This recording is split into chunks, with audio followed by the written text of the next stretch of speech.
الحمد لله وكفى والصلاة والسلام على سيد الرسل وخاتم الأنبياء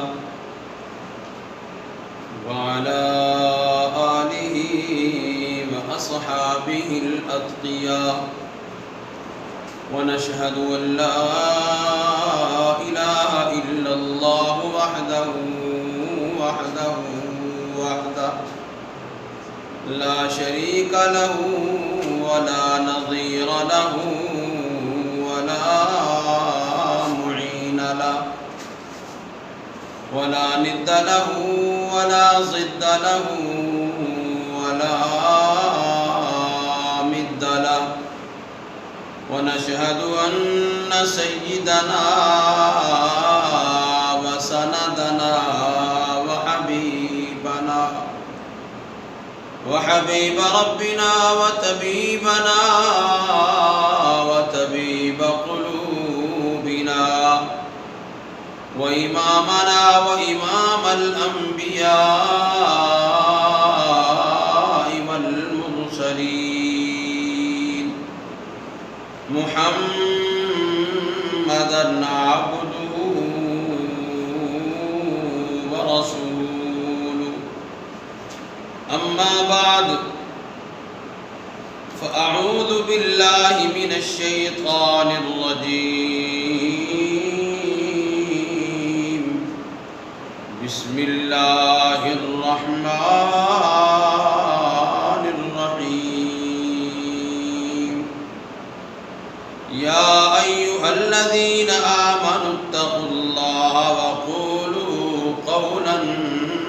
سديدا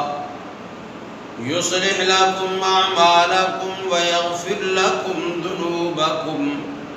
ومن يطع الله ورسوله فقد فاز فوزا عظيما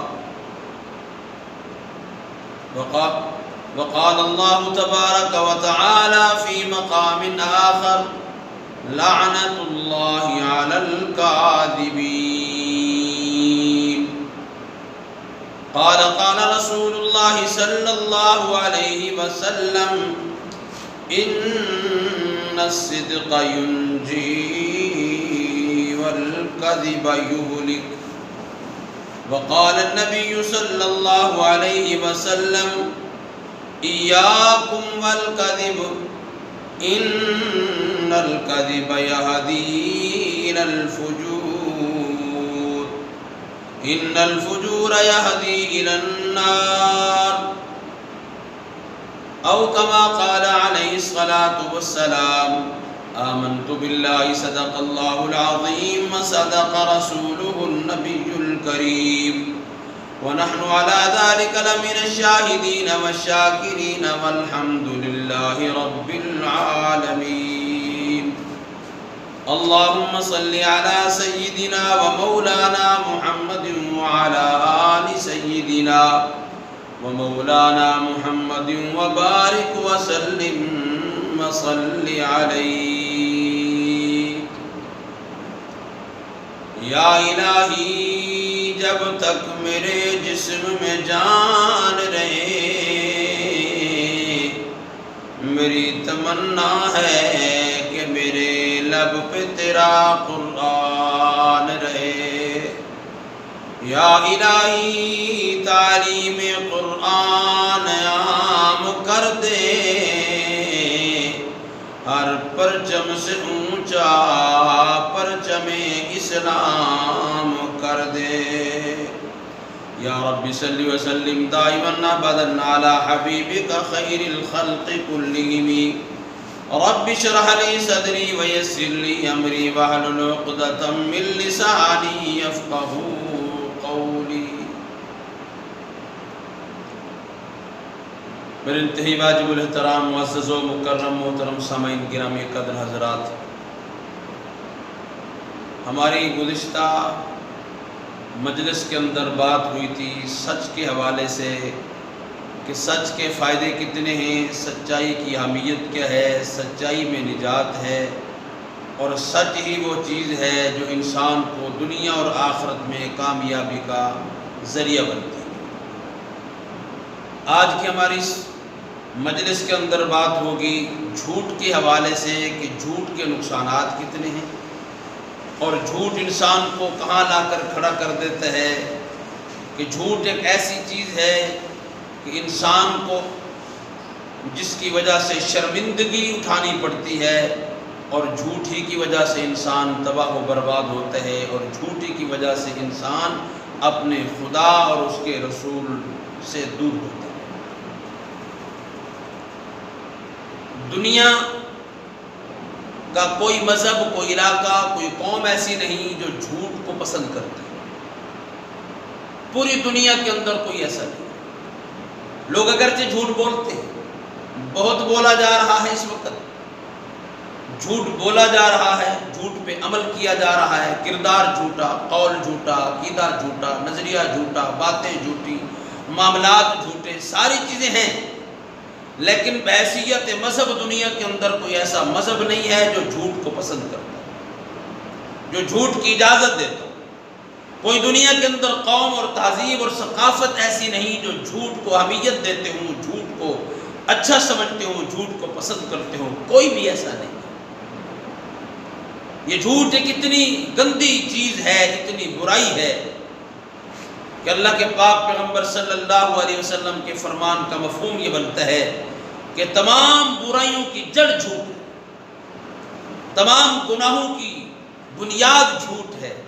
اگر آپ جھوٹ چھوڑ دیں تو ساری کی ساری برائیاں خود بخود ختم ہو جائیں۔ آج ہمارے معاشرے کو جھوٹ نے تباہ کر دیا ہے،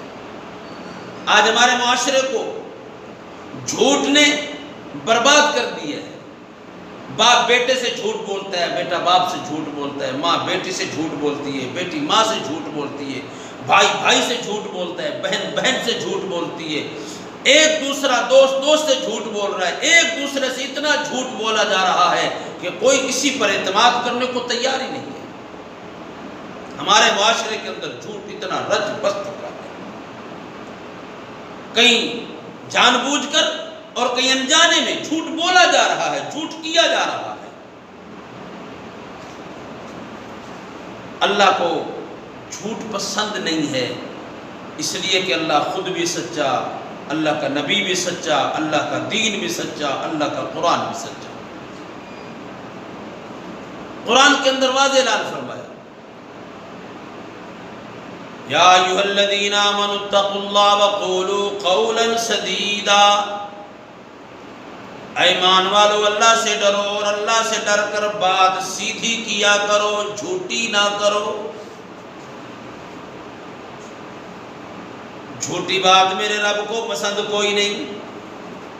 سیدھی بات سچی بات میرے اللہ کو پسند، سچا عقیدہ بھی میرے اللہ کو پسند،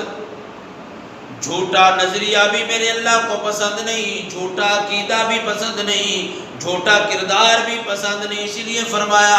قولوا قولا سدیدا، لوگوں سچ بولا کرو، تمہاری زبانیں سچ بولا کریں، اس لیے کہ زبان وہی بولا کرتی ہے جو دل کے اندر ہوا کرتا ہے، اور جب دل سچا ہو تو انسان کی زندگی بھی سچ ہوا کرتی ہے۔ اللہ کے پاک پیغمبر صلی اللہ علیہ وسلم کے سامنے ایک آدمی نے سوال کیا، یا رسول اللہ بھلا یہ تو بتائیے گا، ایک بندہ ایمان قبول کر لیتا ہے، کلمہ پڑھ لیتا ہے، اللہ کی توحید کا اقرار کرتا ہے، آپ کی رسالت و ختم نبوت کا بھی اقرار کرتا ہے، اللہ کے قرآن پر بھی ایمان ہے، اچھی اور بری تقدیر پر بھی ایمان ہے، آخرت پر بھی ایمان ہے، مر کر دوبارہ جی اٹھنے پر بھی ایمان ہے۔ ان ایمان ہونے کے بعد، مومن ہونے کے بعد اللہ کے پاک پیغمبر سے پوچھا گیا، یا رسول اللہ بھلا بتلائیے گا کہ کوئی بندہ مومن بھی ہو، چور بھی ہو، یہ ہو سکتا ہے؟ اللہ کے پاک پیغمبر نے فرمایا، انسان تو انسان ہے، انسان سے غلطی ہو سکتی ہے، مومن ہو، ایمان والا ہو اور چور ہو، یہ ہو سکتا ہے، ایمان والے سے چوری بھی ہو سکتی ہے، خطا ہو سکتی ہے۔ یا رسول اللہ بھلا یہ بتلائیے گا، مومن ہو، کلمہ گو ہو، ایمان والا ہو اور شراب پیتا ہو، شرابی ہو، یہ ممکن ہے؟ اللہ کے پاک پیغمبر نے فرمایا، ہاں یہ بھی ہو سکتا ہے، ایمان والا ہو اور اور شرابی ہو، ایمان والا ہو اور شراب پیے، بھول کر پیے، ایمان والا ہو غلطی پر ہو شراب پیتا ہو، یہ بھی ہو سکتا ہے۔ یا رسول اللہ ایک مومن ہے ایمان والا اور زانی اور بد کردار ہو سکتا ہے؟ میرے نبی نے فرمایا ہاں یہ بھی ہو سکتا ہے، یہ بھی کوئی بعید بات نہیں۔ ایمان والا ہو اور شراب بھی پیتا ہو، ایمان والا ہو اور چور بھی ہو، ایمان والا ہو بد کردار اور زانی بھی ہو۔ پوچھنے والے نے پوچھا آقا یہ بتلائیے گا، ایک بندہ اس زبان سے کلمہ بھی پڑھتا ہے، اللہ کی توحید کا اقرار کرتا ہے، آپ کی سچی رسالت و نبوت کا بھی اقرار کرتا ہے، اور پھر اسی زبان سے جھوٹ بولے، یہ ہو سکتا ہے؟ میرے پاک پیغمبر نے فرمایا مومن ہو اور جھوٹ بولے یہ بات نہیں ہو سکتی،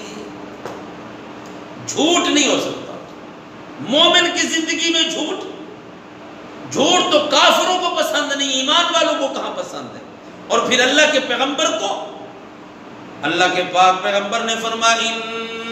ان الکذب یہدی الی الفجور۔ میرے محبوب پیغمبر صلی اللہ علیہ وسلم نے فرمایا ایاکم والکذب، اور لوگوں جھوٹ سے بچو، جھوٹ سے بچو، جھوٹ سے پرہیز کرو، جھوٹ سے بچ کے رہو، جھوٹ سے دور رہو۔ فرمایا اس لیے کہ ان الکذب یہدی الی الفجور، یہ جھوٹ انسان کو غلط راستے پر لے جاتا ہے، یہ جھوٹ انسان کو اللہ کی نافرمانیوں کی طرف لے جاتا ہے، یہ جھوٹ انسان کو گناہی کی طرف لے جاتا ہے۔ اور فرمایا ان الفجور یہدی الی النار، اور برائیاں اور بد کرداریاں اور یہ گناہ انسان کو جہنم کا ایندھن بنا دیتے ہیں۔ اس لیے فرمایا ایاکم والکذب، لوگوں جھوٹ سے بچو۔ دوسرے مقام پہ اللہ کے پاک پیغمبر نے فرمایا ان الصدق ینجی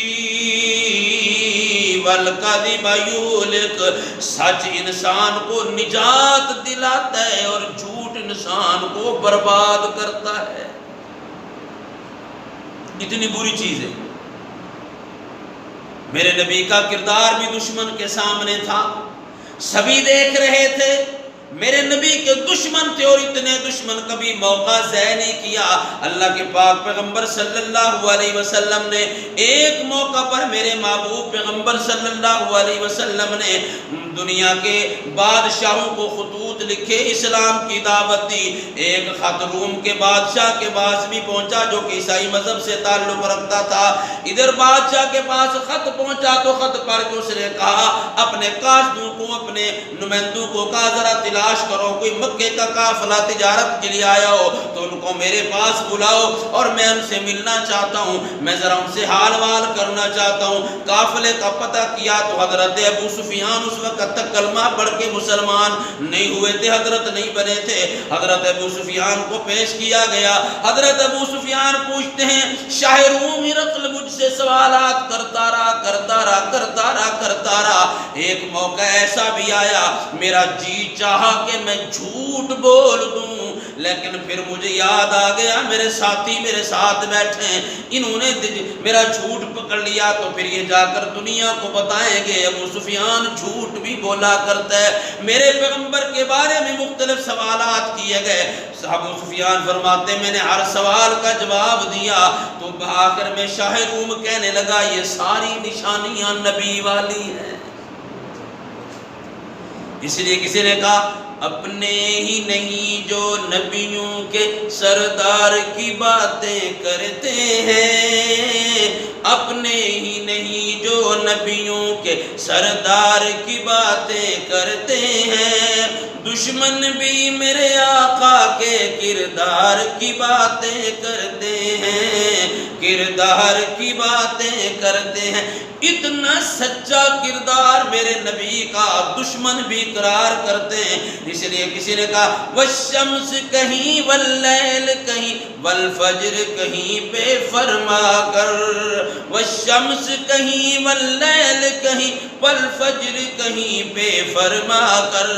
قرآن میں رب تعالی بھی خود یار کی باتیں کرتے ہیں، دشمن بھی میرے آقا کے کردار کی باتیں کرتے ہیں۔ اس لیے لیے میرے دوستو کردار ایسا ہونا چاہیے کہ اللہ کے پیغمبر کا امتی بن کر دکھاؤ کہ جس طرح میرا نبی سچا، میرے نبی کی سیرت سچی، میرے نبی کا کردار سچا، امتی بھی ویسا ہی سچا ہونا چاہیے۔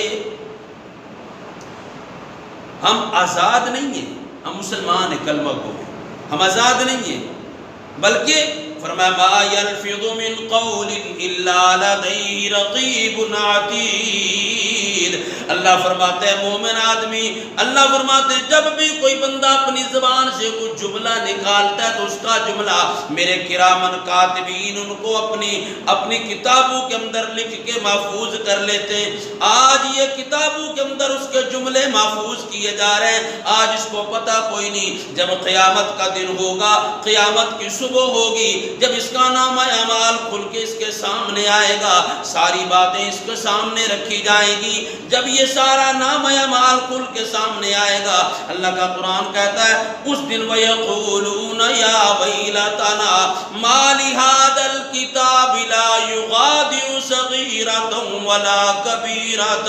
إِلَّا أَحْصَاهَا وَوَجَدُوا مَا عَمِلُوا حَاضِرًا۔ میں جو کچھ بھی دنیا میں کرتا رہا، چھوٹا عمل کیا یا بڑا کیا، میں نے زبان سے کچھ کہا یا میں نے عمل کر کے دکھایا، میں نے آنکھ سے اشارہ، جو کچھ بھی کیا سارا کا سارا میرا کیا دھرا آج کتاب کے اندر موجود ہے۔ آج اس کتاب کے اندر ہر چیز موجود ہے، اس لیے بندے کو بے فکر ہو کر زندگی بسر نہیں کرنی چاہیے، بلکہ اللہ پر نظر رکھنی چاہیے، اللہ کا ڈر دل میں رکھ کر جھوٹ سے بچنا چاہیے۔ اسی لیے کسی نے کہا تیرے موڈیاں تے بیٹھنے تو بندے خدا، نوٹ کر دینے تیری ایک ایک ادا، سوچ سمجھ کے بندیا تو ڈیری لکھا، جیڑی قیامت نو رب دینی ہے دکھا، ایویں مفت چ نہ عاشق نبی دا صدا، پہلے صورت و سیرت نبی والی بنا۔ اللہ تعالیٰ سے دعا ہے اللہ ہمیں جھوٹ سے بچائے، اللہ سچ کی زندگی گزارنے کی توفیق عطا فرمائے۔ وآخر دعوانا الحمدللہ۔